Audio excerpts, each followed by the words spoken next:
Nice to see you. How are you? I'm great. How are you? Very well, thank you. Very, very excited to be here. Well, we are talking live to the Marvel fans right now. We're live right now? Yeah. What's up, everybody at home? How's everyone doing?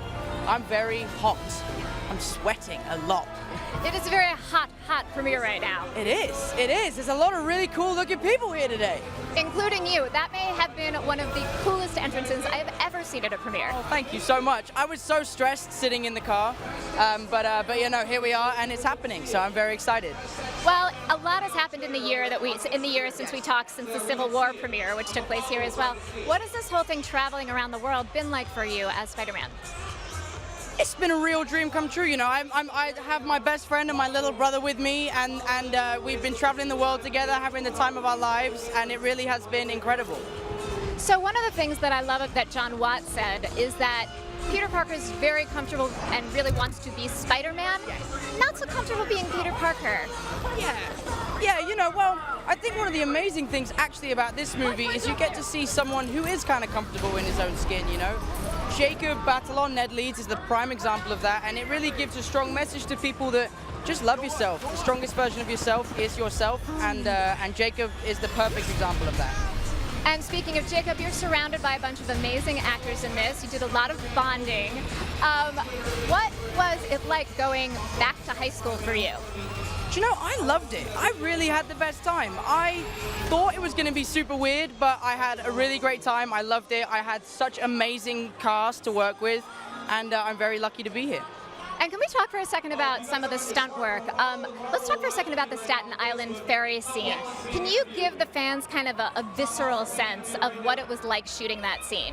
Like, what did it feel like? What did it smell like? What's going on? What's your body doing? Are you harnessed? What's happening? I was harnessed for a lot of that scene. All the stuff where I'm fighting guys was all on harnesses, and I was zipping around and flying all over the place. But yeah, it was an amazing scene to shoot. It took us like a month to do, but it really is one of the best sequences of the movie, and I'm so proud of it. Now, since you're now kind of a Spider-Man expert, if someone was in trouble on that end of the carpet, what would you whip onto right now? What would be your strategy looking around? I mean, you've got, you know, theater over. Probably call the police. I would probably ask those fine-looking police guys to sort it out. Probably a good idea. Saving people in a suit can be difficult. Exactly. I'm not actually Spider-Man. It's not real. Are you sure? Or pretend. I think I'm as close to it as I could be, but it's not the full finished article at all. I know a lot of people who don't necessarily believe you. Something else too, you obviously trained as a dancer, Billy Elliot, Zendaya, also quite the dancer. We've seen a little bit of you guys dancing on some YouTube stuff. If you were going to challenge her for Dancing with the Stars, what is the style you would choose?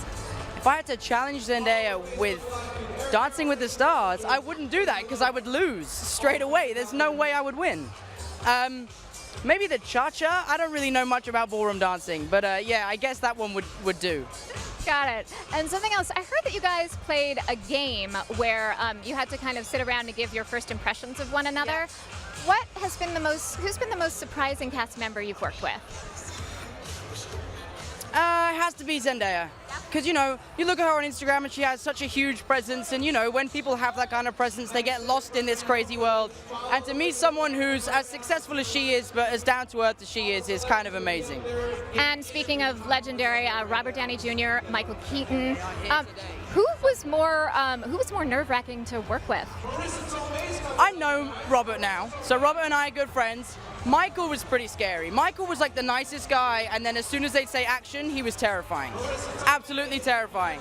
So yeah, it was pretty crazy, but two of the nicest guys I've ever worked with, and I love them both. Michael actually said that you asked a bunch of really wonderful questions about, you know, Michael said you asked a bunch of wonderful questions about acting, about sort of life as a superhero. Was there any particular piece of advice that he passed along? I think the best piece of advice that Michael gave me was about my character, and I, as an actor, was really adamant about trying to ground Peter's powers in reality and make them realistic, and that's exactly what he did for Marissa Tomei has just arrived, and that's what he did for Batman, so I knew I was on the right track when he said that. Well, congratulations. Have an amazing time here tonight. Thank you everyone at home. I love you all. You're the best, and I'll see you in theaters soon.